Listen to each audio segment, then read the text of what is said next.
Hello and welcome to Nolo Time, episode 61. My name is Obed Velez, and with me is the most interesting man in the world, Joel Young. What's up, No Load Time? Good to be here with you for episode 61. It's good to be here with you, my bro Obed. What's up, man? Yeah, man, I haven't seen you in forever, man. It's been ramping up in the office. You know how it goes, man. But we're here. We'll make it happen. Yeah, glad to be able to at least get another episode going here. And I know it's going to be Labor Day weekend, so hopefully you guys can, listen to it at your convenience. But yeah, man, always glad to be with you. Yeah, definitely. But unfortunately, Joe, we got to start the show with addressing something that happened over the weekend, and it's the unfortunate news of what happened in Jacksonville at the Madden event this past weekend, and tragic event. Of course, most gaming outlets have posted their news and updates about what happened. And just to a quick recap, I'm not going to go into the weeds and the politics on this, but two players that were participating in a Madden 19 tournament in Jacksonville this past weekend were shot by another player who got really upset, got into a discussion with apparently one of the two people that were shot, and unfortunately, opened fire and killed himself afterwards, and also injured 11 people. So very very tragic. You know how I feel about gaming communities in general, and how much I really love gaming, and I was really sad. I was distraught basically when I heard about it. I was angry. I was really angry, but at the same time, I was not in disbelief. Not because shootings are commonplace, unfortunately, in the U.S., but uh, most of the gaming events that I've had the opportunity to go as a spectator, the security is very laxed. There's some definitely issues with security that should be addressed by tournament organizers, community organizers, and other gaming communities that do this sort of events. So our hearts definitely go out to those affected, the families of the two victims, and we hope that the rest of the guys that were injured have a speedy recovery. But Joel, again, I don't want to go into the politics on this podcast about what I think about it. I know that you know what I think about it, but we'll leave it at that. Joel, I don't know if you want to say anything else. Yeah, I just want to add in the same my condolences to the two victims and to everyone that was affected by this horrific event. This is something where we talk about where gaming is something that brings people together to have a good time. And these people were doing nothing wrong but just trying to have a good time in a competitive tournament. And of course, hearing this news, I instantly was very saddened. I reached out to you right away. We were talking the whole day about just our thoughts about what was going on, and as details kind of came through, and I was really saddened by it as well, and just kept thinking to myself over and over,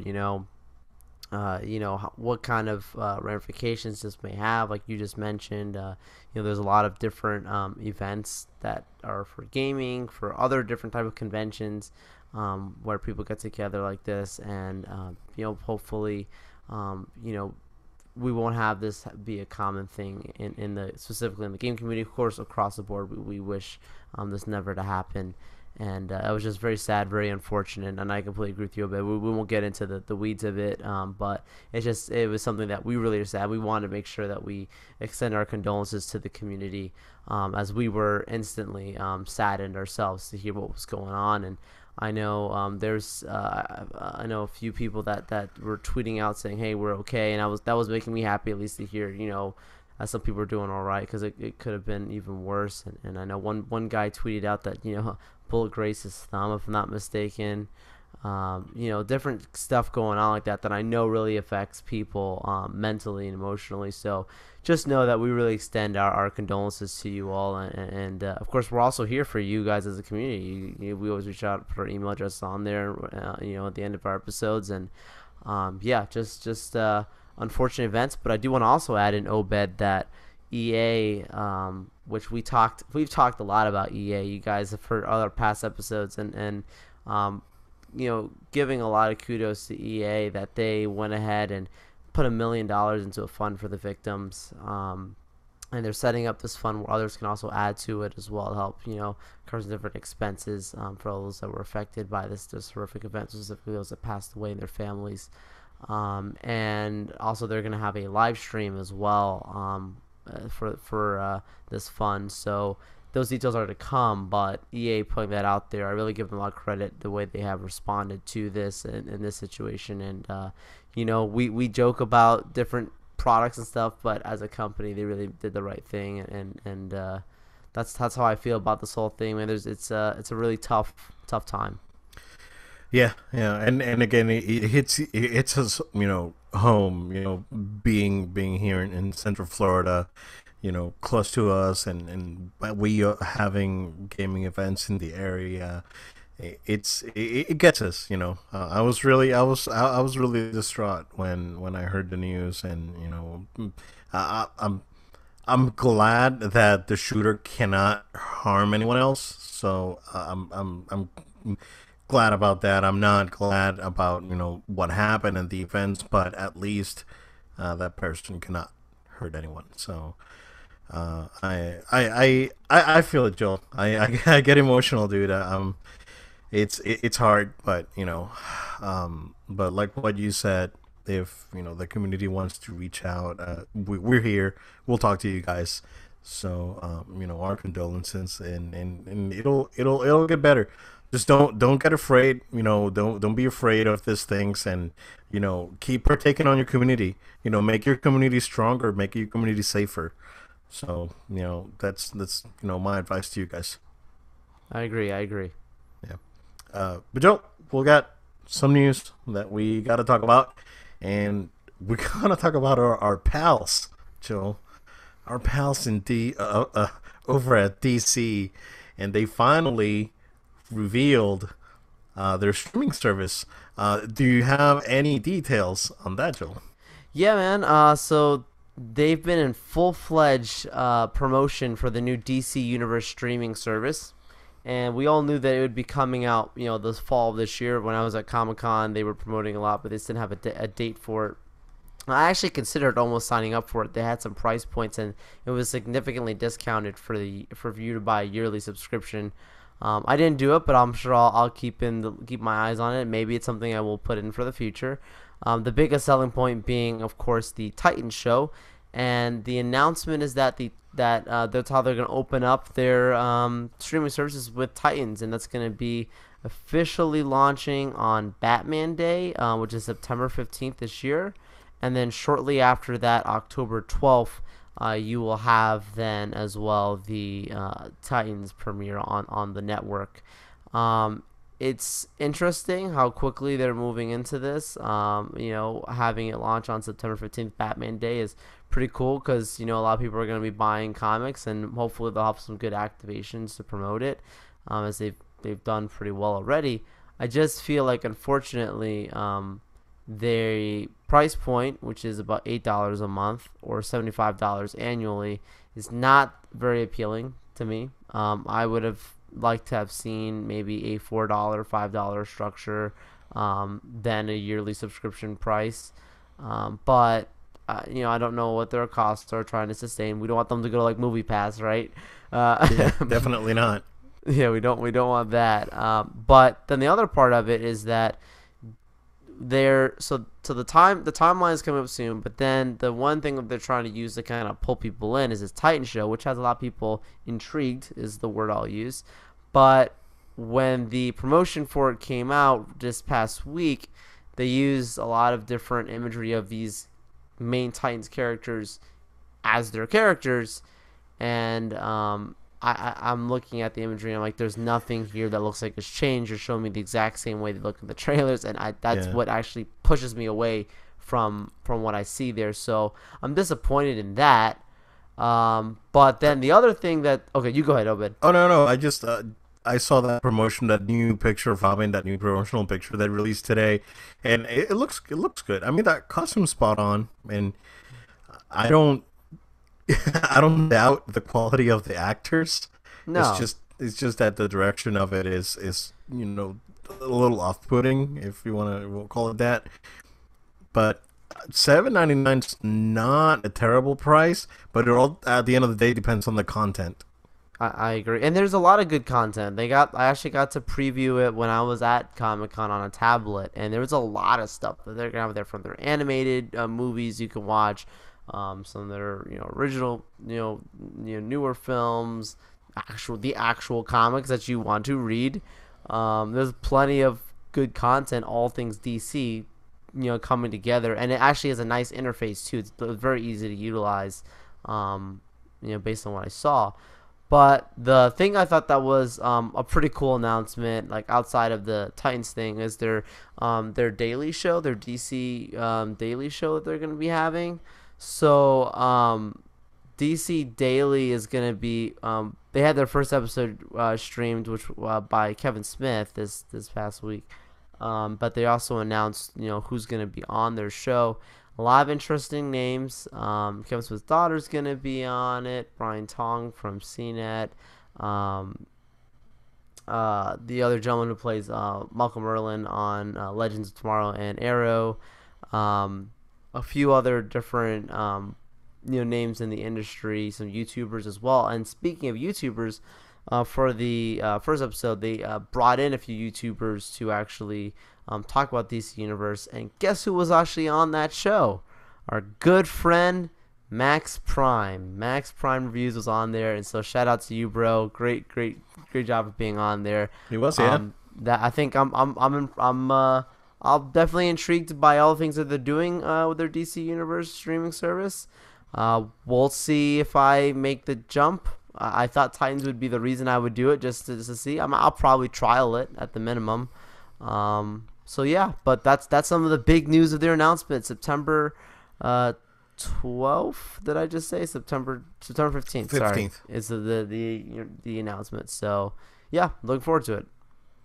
All right. Yeah, I mean, again, at the end of the day, if they have the right content, if they put their movies and their backlog of series and all this stuff, and produce new content like what they're doing with Titans. Again, I'm hoping that DC gets their stuff together and they can bring out good content. So I'm hoping they do well on this one, Joe. I agree. But someone that's not doing great right now, Joel, Ben Affleck, dude, what the heck's going on? He went on a bender, and Jennifer Garner had to come back and save him. Yeah. It's not good, dude. He looked rough, bro. On those, yeah. Yeah. So, Ben Affleck, since I want to say his divorce, he's only gone to rehab twice, and then he just made this now his third time that he's checking into rehab, and that's because of Jennifer Garner, talking to him, saying, "Hey, you got to do this for a family with alcohol addiction," and good for him getting the help that he needs. But what the real reason why this is an interesting story for us here is just because of him playing Batman. Like, they're fully moving forward with their DC universe. He's a big part playing Batman, one of the most important, if not the most important, cinematic superhero on screen.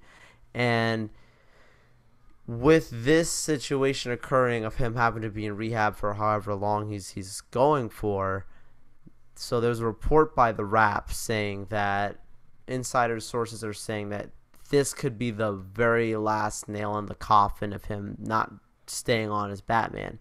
Reason being is because of insurance. Because of him going to rehab, now there's additional insurance costs that the studio would have to pay just for him to be retained. and I don't believe that they are willing to do that. It would make sense, just because there's also a liability on them if you relapse or something else happen, and they've already had an opportunity to consider for a while now making a change. Some people were throwing in rumors about even Oscar Isaac. I heard this last week being thrown out there. That's an interesting one. Exactly what I was gonna go with. Yeah, Oscar Isaac was mentioned, and you know what? I approve. Yeah, that's an interesting one. As a Star Wars fan, heck yeah. Yeah, I mean, we'll see where this goes. I hope that Ben Affleck finds the help he needs in rehab, and he continues his career. He's a very talented actor and director and writer. So, we definitely wish the best for him, and hopefully he can get back from this one, Joel. Yeah, I hope hopefully he does well, but guys, don't expect him to be Batman at this point. I doubt it's gonna happen. Yeah, I think it may be done, and it's a shame. I mean, because a lot of people doubted him when he was originally casted, and he proved everyone wrong. So it's definitely unfortunate that this is playing out this way. It's unfortunate for his for how much he's proved himself as an actor, but it's also unfortunate for the continuity, especially with we've been waiting on the Batman movie by Matt Reeves. So now that probably even changes what they've probably already been thinking about this already, but regardless, it puts a lot of things in limbo, and it has to now be an awkward thing where it could be like a Rhodey War Machine kind of situation, but on a larger scale. So I don't know how they address it. We'll see. Yeah, I don't. I mean, you know what? In that case, it's different, right? Because you're talking about Batman, but you don't. I mean, I no longer associate this guy as Rhodey. I forgot his name. Terrence Howard. Yeah, I don't associate him with Rhodey anymore. It's like, we're past that point right now. But when it comes to Ben Affleck, man, I like the guy, and I wanted him to prove everyone wrong, and he did, but I wanted him to continue with the role, and, unfortunately, at this point, we don't know. Also, Joe, we don't have it on our notes, but do you want to talk about the Joker movie rumors that were going on with Alec Baldwin?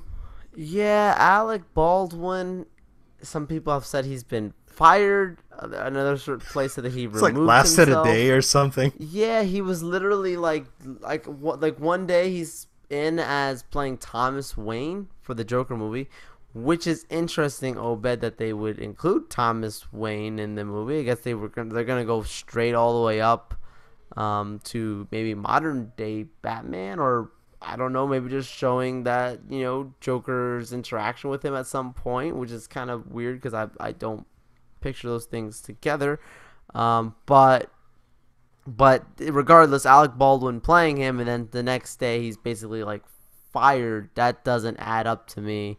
But he's not doing the movie, as last I heard. Obed, I don't know if that's changed any time from last stuff you've seen, but yeah, I'm personally at this point don't even have Thomas Wayne in the movie. That's my opinion. Yeah, or recast him. I mean, there's plenty of actors out there, so I'm sure someone's willing to play Thomas Wayne in a movie. I mean, unless the movie is like so terrible that it was like, yeah, sign me up, and he saw the script, like, nope, I'm out. He might have in that situation pulled a Tom Hardy with Suicide Squad. He's like, I'm in. Oh, wait a second. Bye. Sorry. I'm going to go do The Revenant and go get an Oscar. Yeah, exactly. Which, again, Baldwin is a talented actor and a funny guy, so, there's plenty of work for him. We're not necessarily worried about his career. No. But, we're worried about this project because it's one of these projects that I don't think has a lot of potential.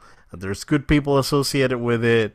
Again, I'm hoping for DC to get their stuff together and bring good content out, but it is what it is. So we don't know at this point. We don't know, right? We don't know. It makes no sense to me right now what's going on with this project. Yeah. So I guess it's too early to tell at this point still. So if they're still casting people, so but we'll see. We'll see about that, man.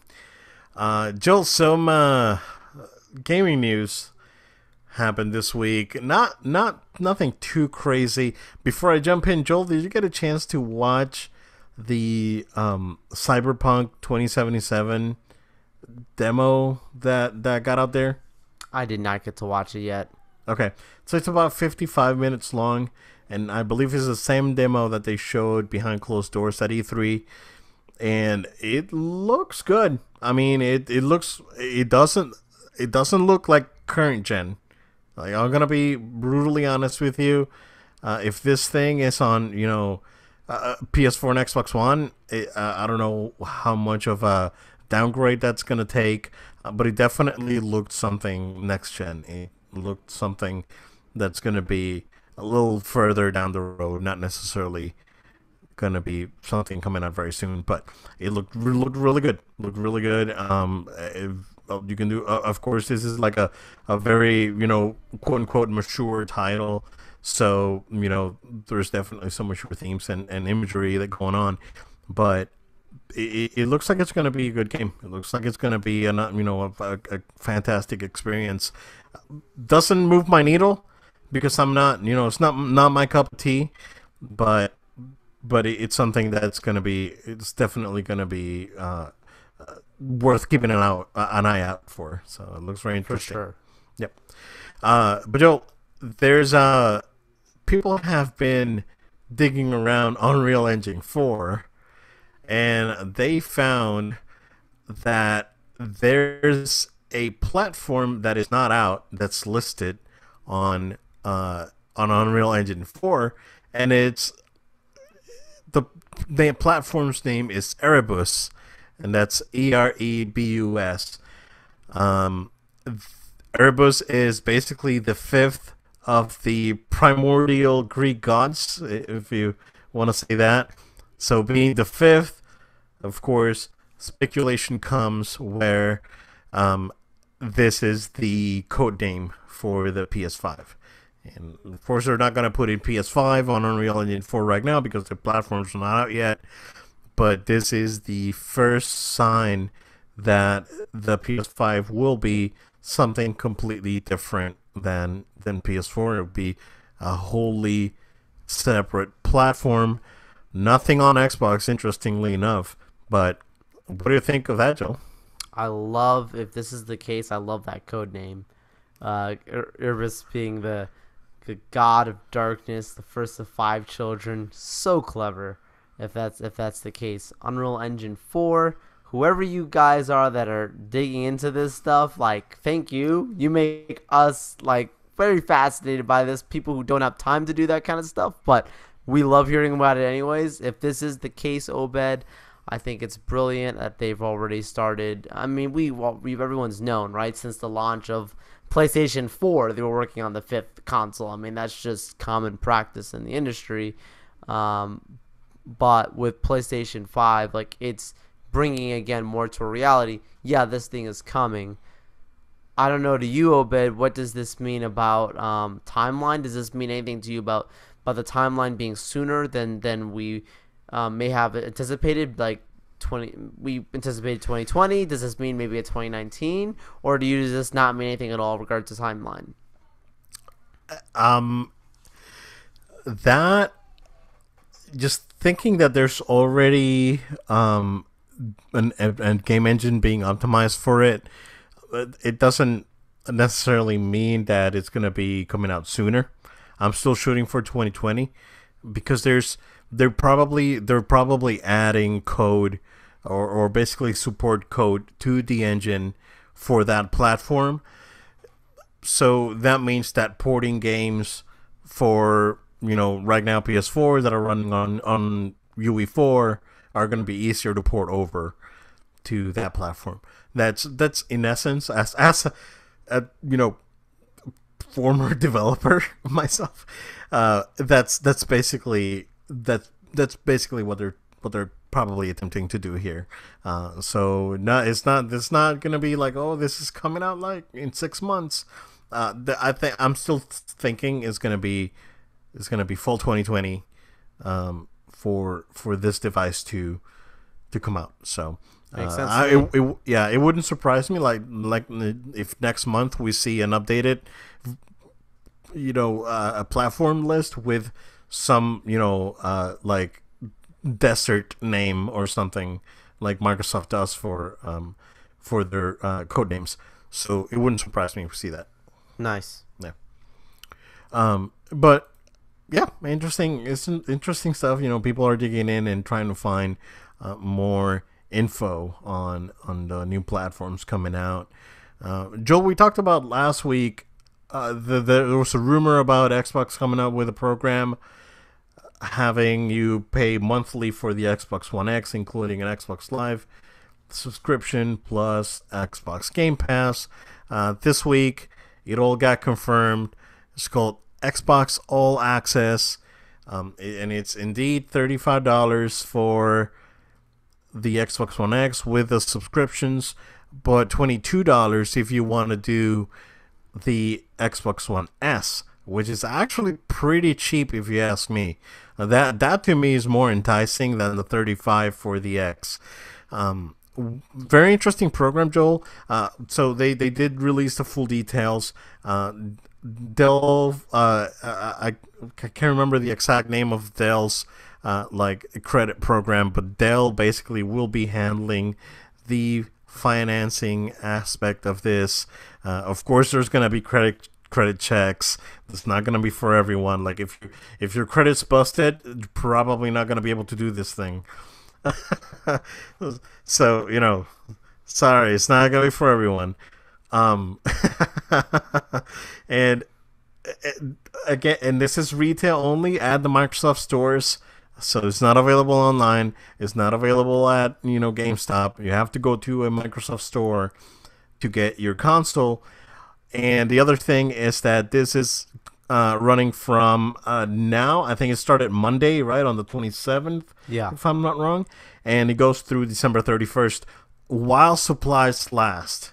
So they've allocated stock to do this sort of promotion. Again, what I was saying last week, this is probably a test of sorts, testing the waters to see how the public reacts to them being able to get financing on a console. Probably because next console is going to be pretty expensive. So yeah, Joe, what are your thoughts about this? Big thing that stands out to me is price point. So $22 for the Xbox One S and $34.99, $35 for the Xbox One X, plus these other two amenities. I was looking at the article around this that you sent to me, and if I'm not mistaken, there is a savings doing this program. It looks to me as if it's somewhere in the range of $20 or so that you're actually saving for the Xbox One X if you're actually doing this program. So it's that to me that's interesting. If that as that stands out from a pricing standpoint, also something the standpoint of, is this something that the market actually wants? I think about the little Billy, Obed, like this little Billy gonna be able to say, hey, something, can auntie over here, get this thing for me, and hey, it's only for $34.99 a month, assuming you've got good credit, auntie, and and I can mow lawns for the rest of my life. Sounds paying it like, back to you. Actually sounds like young Obed right there. That's Obed cracking a deal. He's one of the best negotiators, guys. Yeah, huge. But yeah, it's price point. Yeah, price point, and again, not for everyone. So little Billy's not going to be able to walk into the Microsoft store. It's like, I want an Xbox for $22 a month, because he's not going to be able to get it. He doesn't have credit. So You have to have good credit. What? It's like, dude, you know what? Hey, you know what? I'm allowed to make bad credit jokes because I went to a rough patch myself. So hey, you know what? Right now everything's A plus. It's good, but it's a couple of years back then. Oof, dude, you wouldn't believe it. So I can joke about it. I know. Hey, you know what? Your credit is hilarious. You probably should be listening to a different podcast to help you get that in check as well. Yeah. But on the same coin, Joel, because we do see it on these places like Rent-A-Center and Aaron's, where they rent Xbox Ones for like $99, like $25 a week, and you end up paying like $900 for the console. Guys, don't do that. Don't. If you can't afford it, just wait it out. Yeah. Seriously, just wait it out. That's the wisdom for you guys this episode. Do not buy anything you cannot afford. No, seriously, don't do it. Don't get into that crap. If not even can, worth I gotta say this though, it's not worth doing the Xbox One S. I'm sorry. That if you're gonna do this deal, do the Xbox One X. It's not worth doing the S. It is cheap, but I'm just saying quality wise, next generation wise. I mean, you're definitely gonna get more, yeah. But if you don't have a 4K TV, go for the S. Why not? I mean, it's super cheap, like $22 a month. That's 2 slices of pizza, pretty much. You can skip a day of food and pay for your Xbox. I love you, Obed. You equate money when we talk. Just generally speaking, you equate money to PS4 Pros and pizza. Seriously. Yep. So it's like $22. You walk into your local deli and get 2 slices and a Pepsi, and it's $20. So how about you just get some get up some PB&J for that day instead of buying the pizza, and you can get yourself an Xbox One S. Economics with Obed. Yeah, seriously, it's like so it's like, oh man, that's like $400, dude. That's like a PS4 Pro. That's how our minds think. Oh, it's $400. It's a PS4 Pro. So it's like, man, that thing's like $10. It's like I can go for some yellow curry right now at our local Japanese place. Yeah, that sounds good to me. So it's either PS4 Pros or pizza. It's that's good stuff, man. So do two the best things in life right there. Oh man.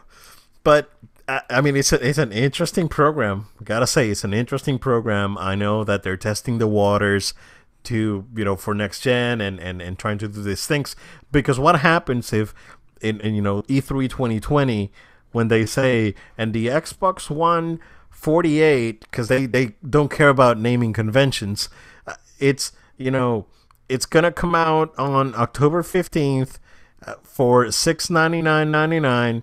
For the premium version, it's gonna be $199.99 for the streaming box thing that they're supposedly working on, or you can just go into a Microsoft store and get the premium version for $50 a month, like on that date. Makes sense. If they do that, if this thing works, I can see them definitely doing something like this.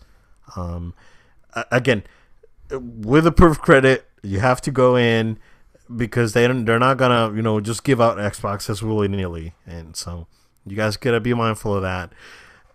But I think it's not. Again, like we talked about last week, we talked about it. I don't necessarily think this is a bad deal at all. I mean, if you are looking into getting an Xbox and you can afford it, you don't have the $600-$700 to put down right now. Drop them on an Xbox. This is definitely a good solution to maybe a lot of people's problems, if they wanted to get into current gen gaming, or maybe extend it a little more by getting the X. So we'll see how it goes. I guess we'll find out when this all this sales data is out. Yep, very interesting. I can't wait to see the update. Yeah, we'll see if this moves the NPD needle in this week left for the month, and it moves the NPD needle in September. that means that the program's working. And let me ask you this, Obed. If something like this was being offered on the flip side for Sony, and say it was a PS4 Pro being offered at a subscription fee, would you consider it? Sure. Yeah, I mean, I wouldn't consider it an Xbox because hashtag Xbox has no games, but you know, but you know what? That being said, in the future, is if Microsoft brings whatever the initiative is working on, whatever Ninja Theory is working on, whatever this all new studios that they brought in are going to be showing, and depending on what they work on, maybe I'll give next gen a try. Maybe if this sort of program's still around, because to me it's not a bad deal. Again, I can grab some Lunchables, dude. I'll skip a couple days of lunch at work. I'm good. Oh, and we'll get us some video games. It's like video games or food. Which one do I need more? But the pizza, Obed, the pizza.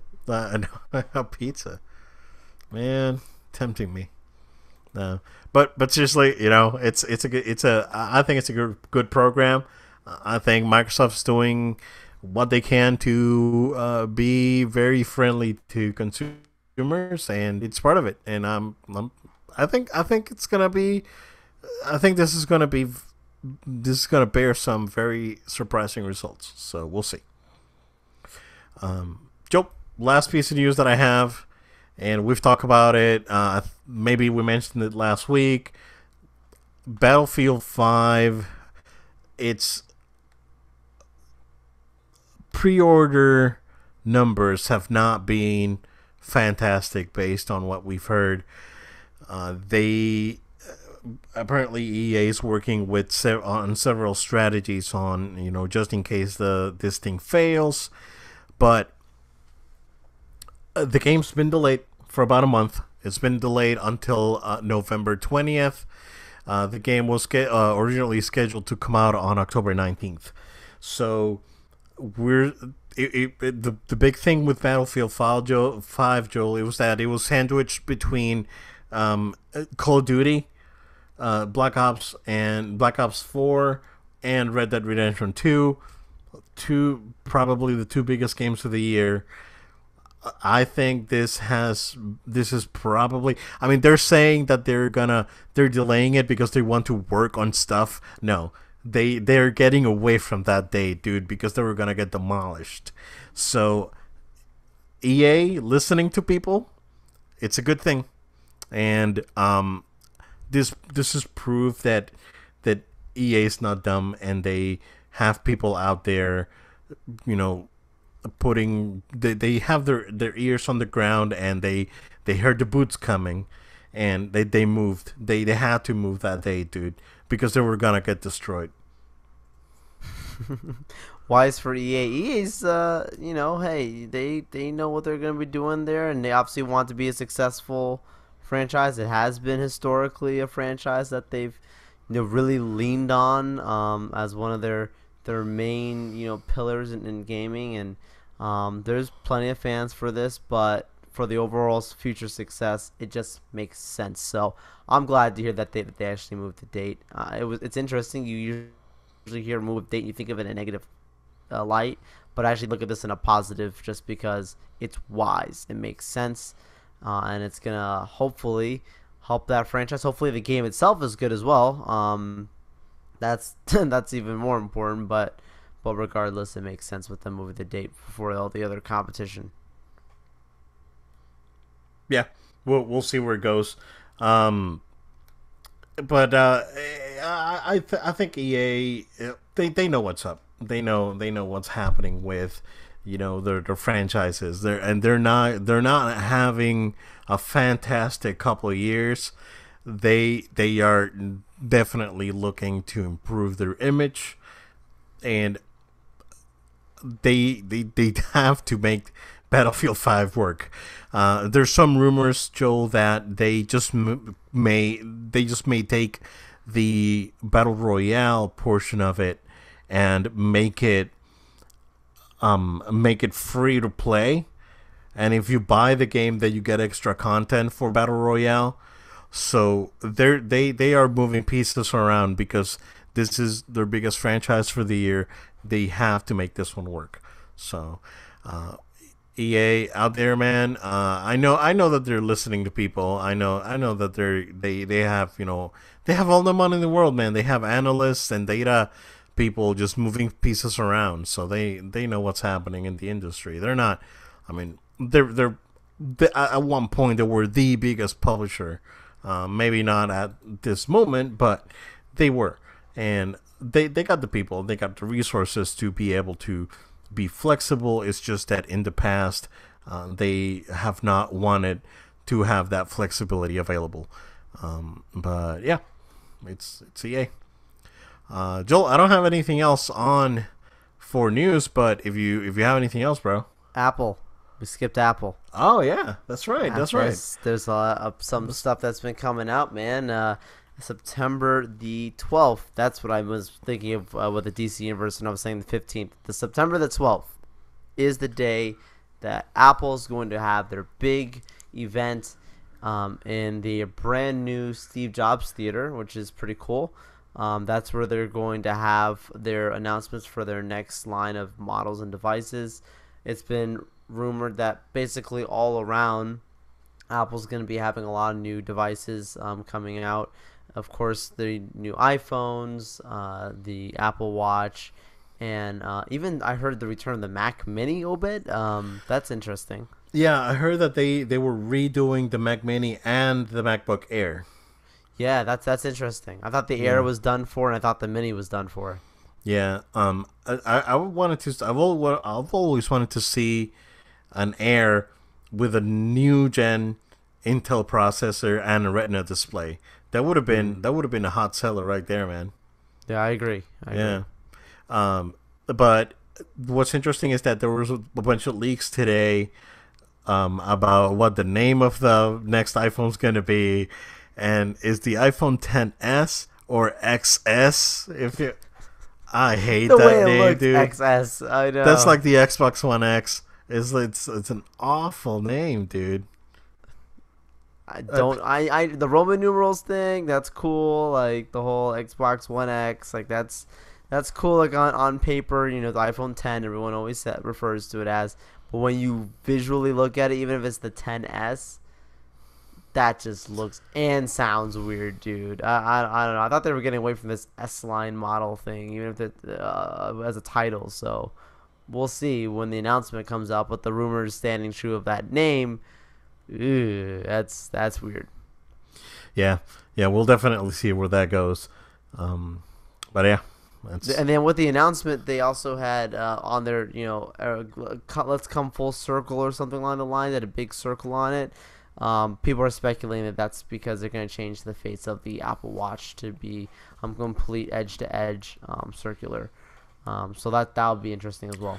Yeah. Although I think I saw a picture that there was an Apple Watch 4, quote unquote, that was sort of the same type of Apple Watch that we've seen.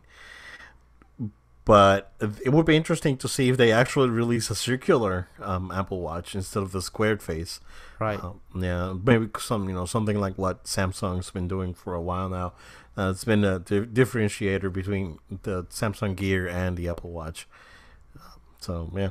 We'll see. I mean, Apple news is always interesting to see because sometimes they hit it out of the park. Sometimes they're so out of touch. It's incredible.